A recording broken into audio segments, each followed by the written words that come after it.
तपाईहरुलाई थाहा छ अटिज्म भनेको केवल चुनौतीहरूको नाम होइन, अटिज्म भएका व्यक्तिहरूमा पनि धेरै अद्भुत क्षमता र प्रतिभा हुन्छन्। प्रत्येक व्यक्ति फरक हुन्छ, त्यसैले सबैमा एउटै क्षमता हुँदैन।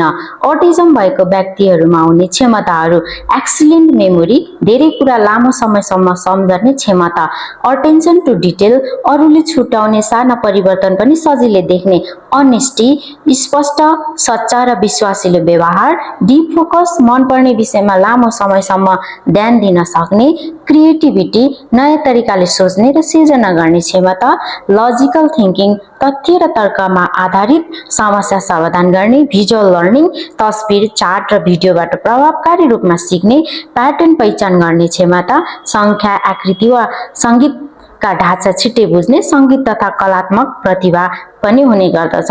र अटिज्म कमजोरी होइन, फरक तरिकाले सोच्ने र संसारलाई अनुभव गर्ने एउटा माध्यम हो। हामीले उनीहरूको सीमाभन्दा बढी क्षमता, प्रतिभा र सम्भावना देख्न सिक्नुपर्छ।